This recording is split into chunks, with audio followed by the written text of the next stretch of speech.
Hello, welcome back to Horizon Forbidden West. I kind of forgot what the damn thing was called then because it's been so it's been months since I last looked at this. Jesus, what am I doing? I wanted to go into Survivor Tree since that has just a bunch of helpful things in it. I probably won't be getting any of these since I won't really be using like those kind of things, but I may try them out later down the line. You know, something interesting to work towards. Toughness, awesome. Gain valor when hit by enemies, awesome. So all this stuff is basically just to help you out, I guess. So it's just survivor stuff. Stuff like this. Gather more resources from plants. Carry more medicinal berries. So just useful stuff to keep around. Anyway, what have I been doing? It's been like 4 months minimum since I last recorded. And I feel really bad about it. But at the same time, not really. Sorry to say, I've been getting back into reading, which is getting me back into writing, which is something I desperately wanted to get back into, so I don't necessarily feel too bad about it. So like, I can't remember when it was, I think it was in like June. Like in the middle of June, I went away to Skegness with a family. I brought a book like a couple of days before I went to Skegness, just randomly. I like the cover of it. It's called The Summoner, The Novice. I love just summoners in general, I suppose. So that kind of magic system, or summoning freaking, wouldn't really call them minions, but you know what I mean, summoning things to help you out. I love that, and I don't think there's enough books like it. So I saw the name, called The Summoner, and I thought, why not? I'll pick it up. I brought it with me on holiday. I powered through that in like 3 days. I loved it so goddamn much. It was actually kind of a problem because then I got mad that I didn't bring the second book with me, and I didn't have the second book specifically. So I got really mad that I didn't have them. Oh yeah, it'll be easier to craft those now. Anyway, so I blitzed through that, went home, went into town, brought the second and third book and the prequel, and I blitzed through both of those in 4 days. The second book and the third book. Completing both of those has got me really back into writing again. Like, it has jump-started my writing, freaking, well, not writing, but reading desire. I've been basically on a reading hiatus, reading block for 4 years since I left secondary school, which is, you leave about 16, 17, I'm now 20. So I've been on a basically mental block from reading. It just hasn't enticed me all too much. What the hell is over here? Oh, return to Silga. Awesome. Oh yeah, the lady with the signals. Yes, I've basically been on a block, but reading the Summoner series, it basically kicked me right out of it. It forced me out of that block. So I've been reading a lot, I've been writing a lot, getting back into writing my own story. And the YouTube has been doing pretty well with the Elden Ring series, now that it's coming close to the end. So I'm going to be starting up Dark Souls 2 soon enough. Aloy, the words stopped coming from the spike. What happened? This is what was speaking to your rig. It's old world equipment used for communicating over long distances. The message must have shut off when I took it, but I heard the note the voice was talking about. What was it? During an ancient war, a woman was trying to deliver supplies to a man she knew. She wanted him to know that their past disagreements didn't matter in the big picture. That she'd be thinking of him when the end came. Oh. I guess she and I are kin, of a sort. I wish I could give my brother a message like that. Tell him that I forgave him. He would have wanted that. I know. This man, the old one, did he ever hear the message? I don't think so. Lie to the guild. Jesus, Aloy. In the way of it, then. But still, with the power of that device you found, the sender had hope that he might have heard it. What a feat! To send messages near and far. Can I keep this? It's a treasure. Of course. Thank you. I think you mean a relic. That thing's not gonna work. Then again, I guess she doesn't want it Sometimes to work. people don't ever get to hear what they should.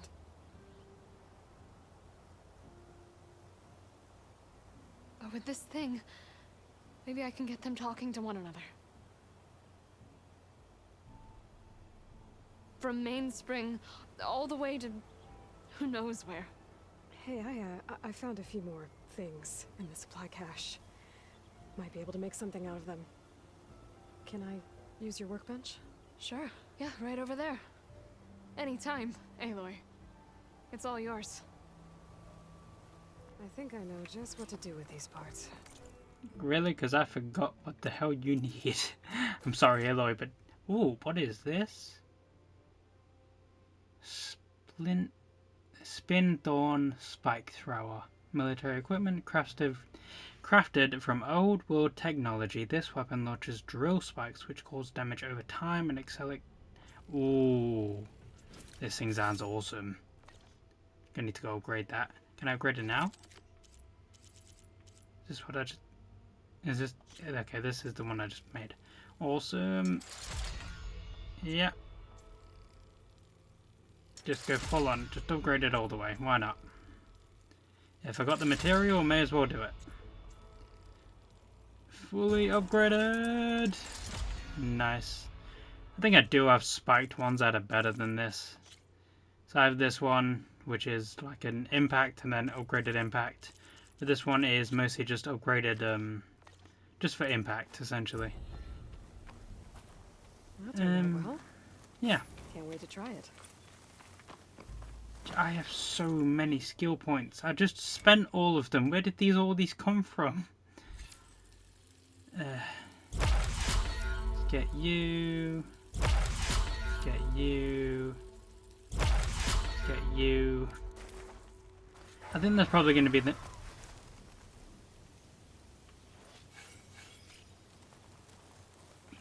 The hell was that? Was that the bird? Not sound like a noise a bird would make. Anyway, that's probably going to be the next thing I level up, like fully and max out the survivor tree or discover tree. What's it called? Yeah, survivor. So I'm probably going to max that out, and then probably warrior more than anything else in order to.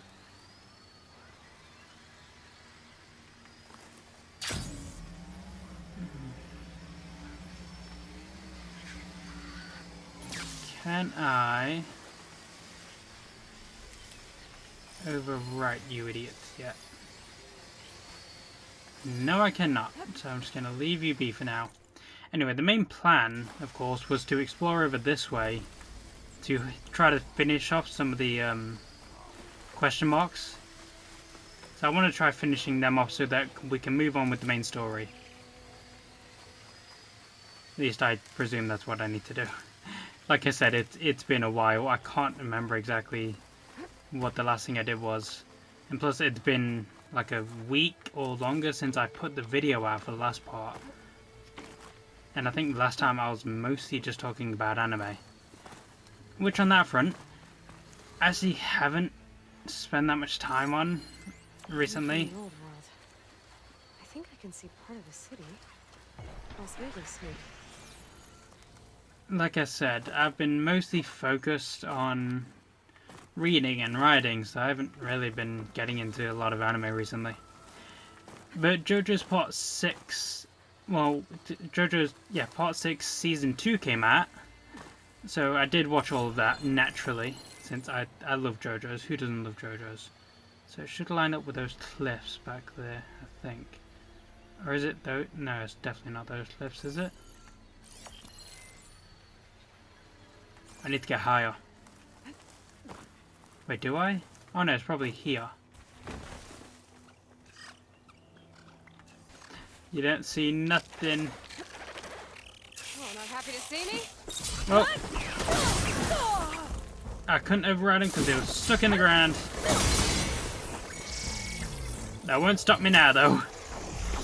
Come on, come on, come on, come on, come on. There we go. Still got him.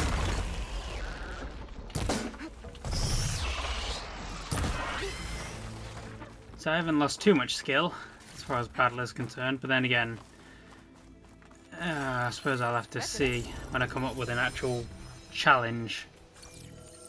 Awesome. You're done. So where to next? Oh, I guess behind me, actually. Let's go take care of the rebel base.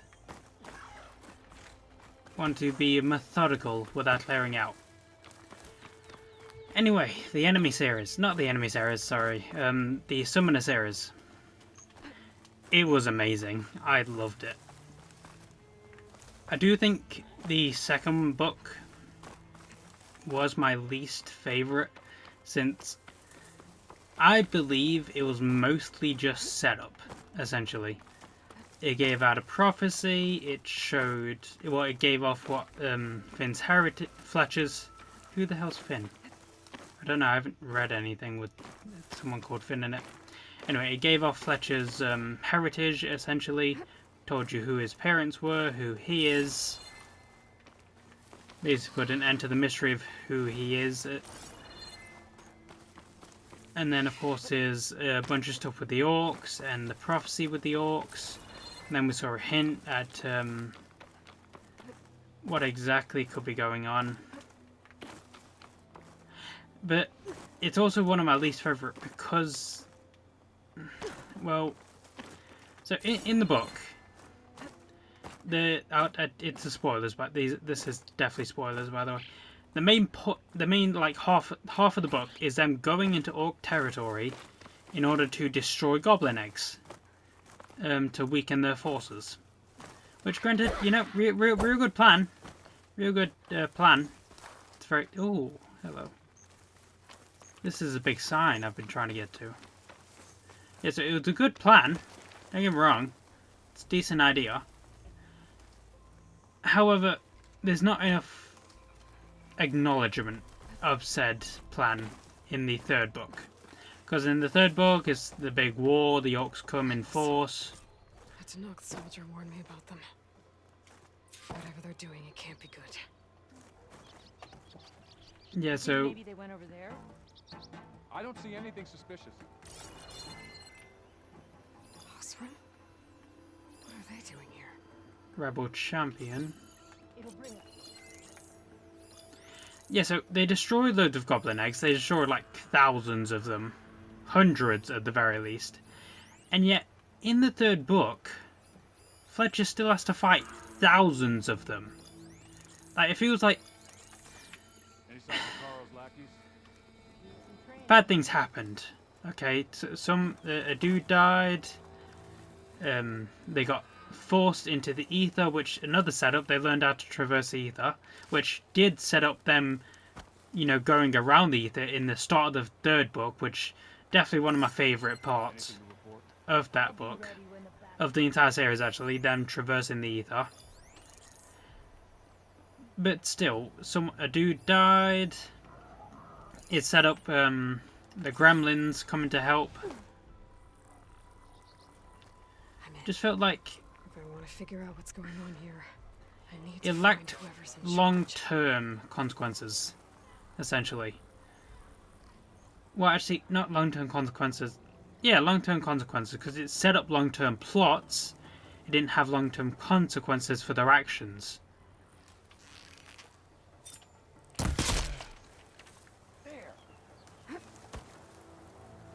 So, the thousands of goblins they destroyed didn't matter. The orc army still had several more thousands of them just hidden away somewhere. The albino orc, they saw him, they saw they had a salamander. Which, good, but it just raises more questions. Like, why does he want a salamander if he already has one? Harris sick with this heat. I do think what they did with the salamanders was good, though. Let's see what these rebels are up to.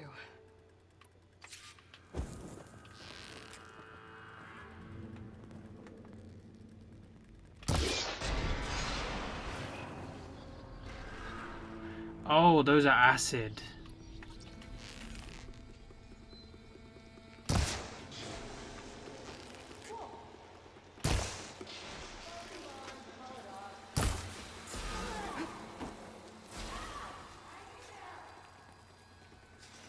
Anyway, so JoJo's. Yeah, so the the Summoner series, sorry. Third book is, I think, my favourite. It's between the third and the first book. The first book is really good. It's a really good setup. Like, it drags you, it forces you into that world in a very skillful way. It's a way I want to emulate if I'm able to.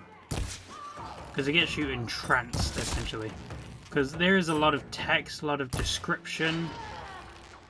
But at the same time, it does it so well that you can't help but feel like I don't think these guys are friendly. intrigued, interested. You want to learn more, you want to read more. One thing I didn't like, though, was the way they left the whole romance up in the air. Well, they didn't leave it up in the air. She kissed him at the end, which, very good. I approve, since I really do like the two of them. Plus, it represents what they're trying to push, or what Fletcher and Othello and Silva are trying to push, which is equality, since Silva's an elf, Othello is a dwarf, and Fletcher's a human.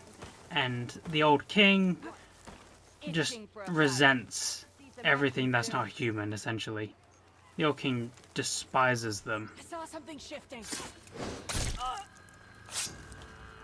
And they're trying to get rid of this like hatred and stigma and cruelty that the humans have towards the other races. Yet, despite this, Silver's still in the second book.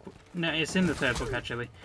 They go on about, well, she goes on about how, well, they basically make a comparison. How wood elves and high elves don't mix. It's basically her way of saying, I know how you feel about me and how I feel about you, but we shouldn't. Despite the fact that such things are what they're fighting against. And Fletcher even he brings this up as well. He's like, isn't that the kind of thing we're fighting against? But she didn't really acknowledge it. And then they're both just, the chapter ends. And it isn't really brought up much for the rest of the book since they're focused on like the big fight. It is brought up at the very end, which like gives them a kiss, but then she like flies away. Which is one other thing I feel like, now that I think about it, didn't really make sense. Because big things happen with the summons, like a big person, well, high up person, powerful person, loses a summon, the next book, oh, suddenly they have another summon, which they apparently had, like, just I don't think the entire time, but they just caught it. And like, if you're able to catch one that's more powerful or equally as powerful as the one you already have, why did you not do so before? If you get what I mean.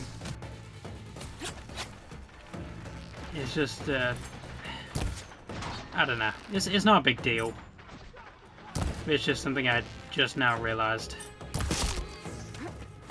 Anyway, I would highly recommend it, especially if you're in a reading slump like I was. It just straight up kicked me out of that real quick. Which I will always be grateful to it for. As for books I need to read, currently I'm reading the Shadow and Bone series. And I have no idea what to make of it, to be honest. The first half of it is awful. Not because it's like badly written or anything, or because the characters aren't like too interesting. The problem is it feels too descriptive. It feels exhausting to read through because so little is happening, and you just feel like there's way too much description. Like there will be one page where it's like small paragraphs, quite a bit of dialogue, and then the next like page or two, just paragraph after paragraph of not dialogue, but description and thoughts and how she's feeling and what she thinks of a certain thing, and how something looks and how she feels about the way it looks. and then how she sees one of her friends, what she thinks of them, and how she's interacting with other people. It's just, it's exhausting. Plus, it feels, I mentioned this in a TikTok I made about it, but it feels like a pity party since she can't control her own power for a large, she's there for like weeks and has no control over it for the first half of the book. So it just feels so exhausting to get through. Around the halfway mark though, spoilers of course, she does get control over it. She learns to control it, thankfully, so she can use it at her own free will now, whereas before she had to be like scared and forced into using it. Now she can do it whenever she wants. She's of course being pushed to get out in larger displays, because the main goal is to get rid of this essentially scar on the earth, which is just complete darkness where there are monsters hidden away in there. It's called the Fold or the Unsea. There's a map at the start of the book. It's really nice. I really like the illustration of it. I do think it is rather lacking since it doesn't show quite a few places that are mentioned, such as where the main character grew up as an orphan. It doesn't show that on there, which I do think is a missed opportunity. They could have added quite a few more places in. They could have shown where she was attacked later in the series. She could have shown where she grew up, like the orphanage. So just a couple of missed opportunities there as far as the map goes. I forgot what point I was going with. Oh yeah, so she's basically a one-of-a-kind Grisha. And a Grisha is basically a mage. There are several different kinds. They control fire and earth and healing. Much better. There, however, is only one Grisha who can use darkness. They are called the Darkling, and they are known as the strongest Grisha, essentially. There's only one of them around at a time. They live for hundreds of years. And what she is she isn't a Darkling. She is a sun summoner. She summons light, essentially. And apparently there hasn't been one for, well, years. Since one of the Darklings a couple hundred years ago created the whole black scar across the continent thing. And what the current Darkling wants to do is use her power to get rid of that stain, to essentially clear the darkness away. Because what it does is it divides the continent, cutting them off from the sea. Are you enemies? You are enemies. Yeah, so what the Unsea does is essentially split the continent in two so they can't get to the port. Like, they can still cross the Unsea, but it's really dangerous. These guys are friendly. There are like monsters there and crap. So it's very dangerous to cross it, so they often don't risk it. And essentially the Darkling wants her to clear away the darkness, so that the continent is connected again, so that they can get to the coast, so that they can trade with other countries in order to help them with their war. They've been in a war for like 100 or so years with a country to the north and a country to the south. I should take a look in there. Might be a command. The main girl, I don't like her, to be honest. At the start of the book, she doesn't feel like she has a personality, the first half. I'm only about halfway through, a bit over halfway. I still don't really like her. The Darkling, don't care for him much either. And I really don't care for him as of recently, since, well, we just got past the whole problem with her, like, not being able to control her powers. And then he kisses her. He goddamn kisses her. Why does he kiss her? Oh dear Lord, it's just going to make things more complicated, since now she does think about the damn kiss. And he's gone away to hunt for this animal in order to get an artifact for her. so she can't even like confront the feelings healthily, in a healthy manner. He doesn't know what happened. He looked confused when he did it. Some kind of forge. Essentially, it's just a crap show. There's 3 books. It's a trilogy, and unless it really starts improving by the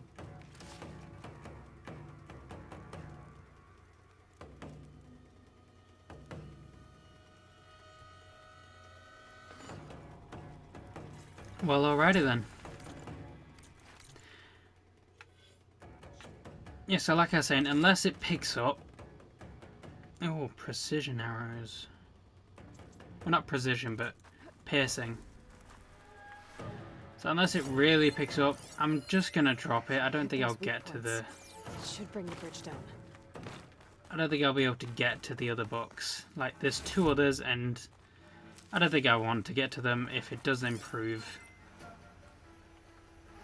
Because it was such a pain just getting to this point in the story. Like, it took half a book for it to get decent. Glide in. And that's just decent. I still don't like the main character that much. She complains a lot. Doesn't know what she wants.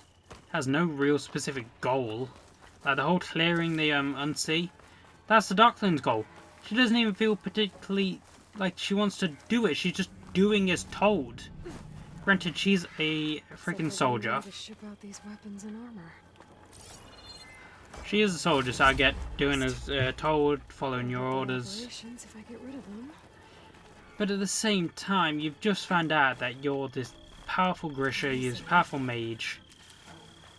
And it doesn't make you think of what you want to do now. Now that you have all these, like, responsibilities and things. She doesn't acknowledge that she wants to clear the Unsea by herself. Like, it's not her goal. She doesn't even say she wants to do it herself. She's doing it just because he said, oh, you're gonna have to do this thing for us, you're gonna have to clear it.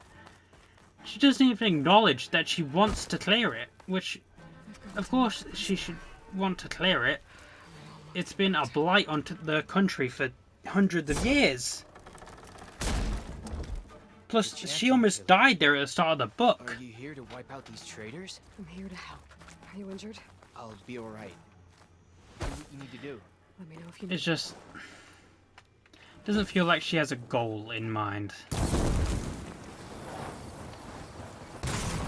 use those now. Like Fletcher in the Summoner series has a goal. He is trying to avert capture and essentially train. He wants to get better with his salamander. He wants to get closer to the salamander, and through the first book you already start to see what he wants to do, which is clear the stigma between humans and the other races. He very clearly doesn't see a difference between them. They're all just people. So he doesn't support the hitting of others. He goes out of his way to help the Elf Guild Silver. And just essentially is following his moral compass. Doing what he believes is right. I do think he's more emotional than Harry is. And I compare him to Harry because it's a very similar setting. They're in a magic school learning to do magic. Fletcher does more magic than Harry does. Fletcher at least uses 5, I think 6 spells? No, 7. He uses 7 spells in the entirety of the series, which I'm not happy about. I do want him to use more than just 7.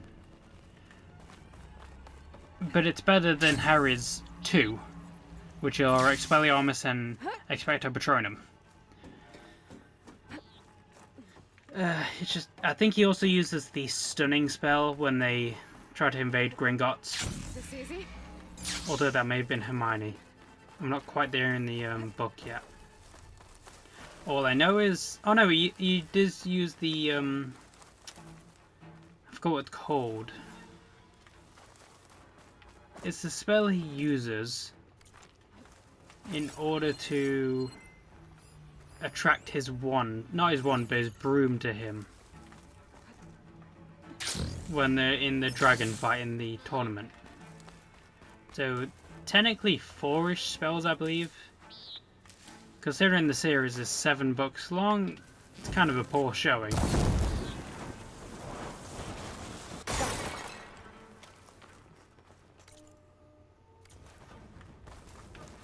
But I'm not here to judge Harry Potter. I do think it is wasted potential on the writer's part. But it's JK's story, she can do what she wants with it. I do feel like she's squandering the character's potential. But hey, not for me to judge. Sons of Prometheus, engineers and operatives. I've been hearing some belly aching. Whining about the Tanakh, the work, the conditions. The occasional limb loss to a machine when someone gets careless. I get it. It's been a long road. We've suffered. We'll continue to suffer. But we're close. This alliance will get us what we want, I promise. The Karja will pay for the Red Raids in blood. And so will all of their collaborators in the Vanguard and back in the claim. So shut up. Get back to work and always remember, a reckoning is on the way. It sounds like the Sons of Prometheus want blood. And the Karja are the target. The Vanguard too. Let's see what else these guys have been up to.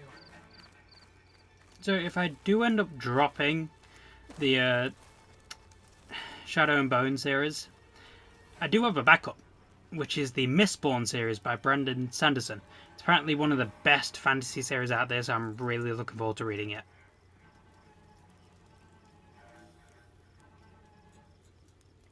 Map. It marks supply lines, the different outposts. I also brought a writing journal, essentially. So there's like the first 3 pages is just like it goes down in order, 1, 2, 3, that kind of thing. And you basically write down the title of the book, and then there's a box next to it where you tick the genre it is, and then you flip past the 3 pages, and it goes like a full page is number 1, which says the title, the author, write your review, write the stars, write what you thought of it. And so there's essentially the next 100 pages are just 1, 2, 3, just, in order. So I've been filling that out. I've been rereading one of my favourite series, the Enemy series, which I kept getting mixed up with the Summoner series at the start of this episode. So I've been slowly filling that out. Rebels have been busy, making weapons and armor. So I was right. This place makes weapons and armor. Yeah. Ships them out to their troops. I should destroy as many munitions as possible. That should hurt the rebels' operations. Yes, I've been filling out that. It's been fun. Going back and reviewing them. I didn't want to just review series I've read before. That was like months ago or years ago.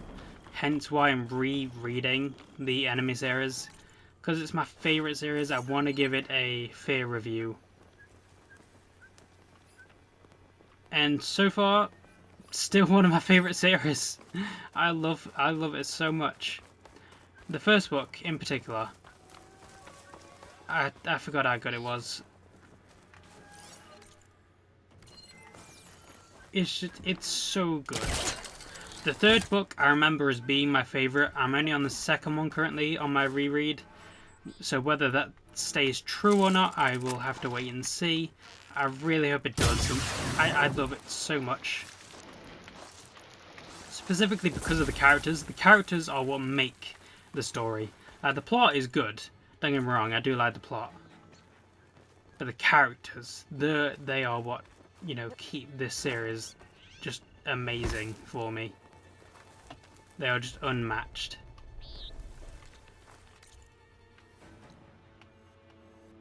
I guess it doesn't... it's just like... Okay. So, for those who don't know, and if I haven't talked about it before, the Enemy series is essentially a zombie series, and the zombies are not typical like The Walking Dead, where they just meander around, everyone can be infected. Specifically, it was... So the first book starts a year after the initial infection. So at the very start, 14 years ago, something happened, and essentially everyone before that age was infected with something around the world. So everyone born after that was fine. Everyone born in those 14 years was fine. So the story is essentially about kids trying to defeat zombies, which are just grown-ups. The grown-ups have been infected. They're freaking evil. And they're trying to eat the kids. Because essentially the virus makes them eat the kids. The virus makes them see eating children as a way of healing themselves. They feel more whole, more like they used to. And if they don't eat them, the mind deteriorates, the body gets infected. And it's essentially a fungus, a virus that takes over, makes their bodies just bulge up with blisters and all sorts of nasty stuff. So everyone over the age of 14 essentially gets turned into a zombie. So you get to see kids essentially trying to survive. It's terrifying for them, and they're just... The little kids can act scared, and you just feel so bad for the older ones, the 14s, the 15s, because they essentially have to be parents to kids, despite the fact they're kids of themselves. And they acknowledge this fact quite a bit, that they don't want to be parents, they don't want to be adults, they just want to be kids again. They don't want to have to go around killing adults that are trying to kill them, that are trying to kill the ones they care for. It's terrifying to them. They're basically putting on an act just to keep everyone else comfortable. And one of the characters specifically says, this world is what made him into the person he is. He has to act all strong and basically in control, despite the fact that before the apocalypse, he read, he got straight A's, he wasn't anyone to fear. He was a nerd, essentially. But after everything fell, after all the tough ones, all the tough kids, all the gangs and stuff went out into the street to fight the adults and ended up dying, he essentially stepped up. He knew what he had to do. He became strong in order to survive, in order to help direct his people, in order to lead them. And his name is called Blue, and I love Blue's character. Specifically, his relationship with another character called Maxi. Yeah, so the character Maxi, his relationship with her is amazing, and I love her character as well, because you can see her struggles in the start of the book. You can see her struggle through the entire book. I don't want to spoil it because I really recommend it. But essentially, a very important person to her dies during the book. It's like in the first half, and it's the leader of the community, the leader of the people. She is second in command to him, and she has feelings for him. And he dies, and she's basically stuck, both trying to grieve, trying to lead her kids, and trying to make sure that she isn't blocked out of leadership, trying to make sure that she supports her kids, that they aren't essentially pushed out. Because what happens at the start is they get approached by another kid who says it's safe in the centre of London. It's safe at Buckingham Palace.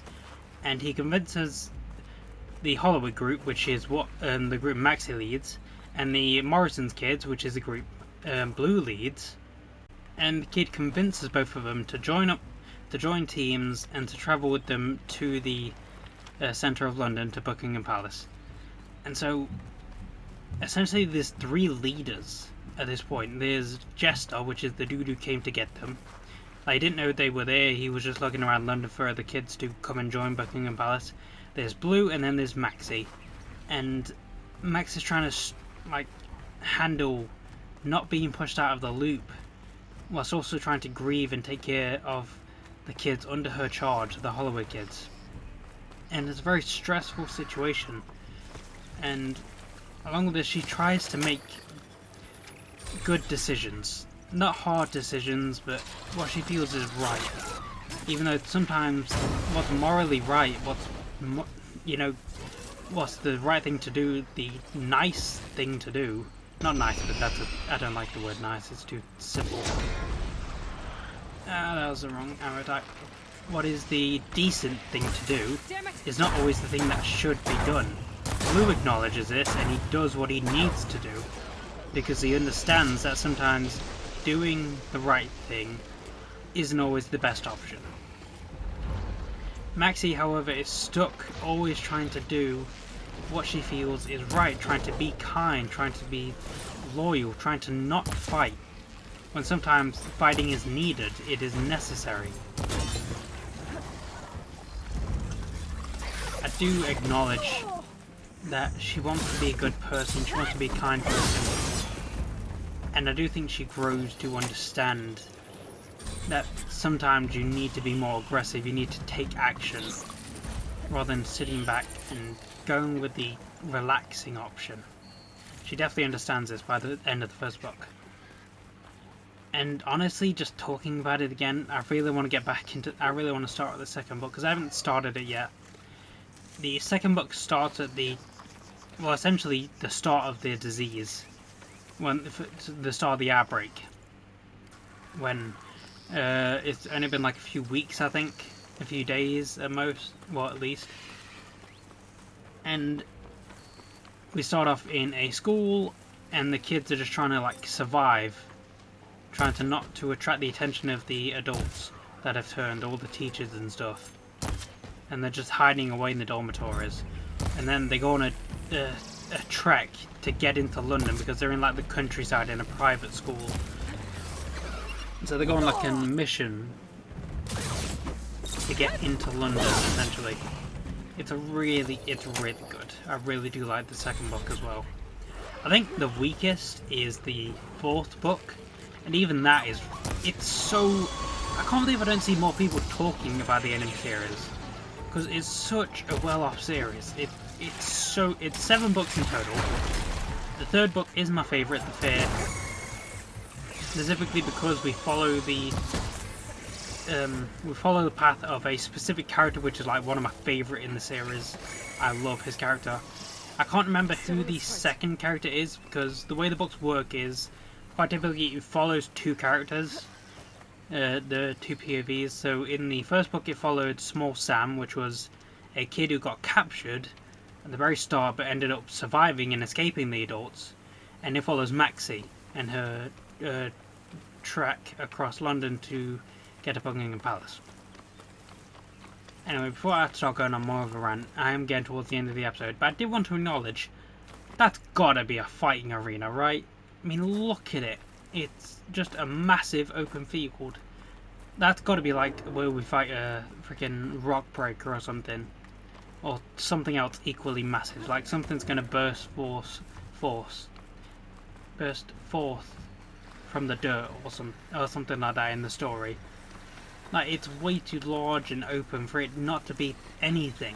Like, it shows up on the map as roads, but there's no like clear distinction of any kind of, you know, road. I think currently I just need to get through all the question marks, get all the quests done that I can. That way I can level up. And therefore I can move on to bigger dungeons, because I need to get my overrides done before I head over to San Francisco, I think. I think that would be the best thing for me to do. As for what I need to do right now...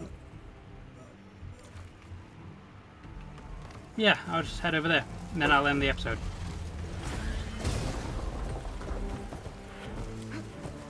Wait a minute, you're a bellowback. I should be able to override you. Why couldn't I override you? I am... not sure.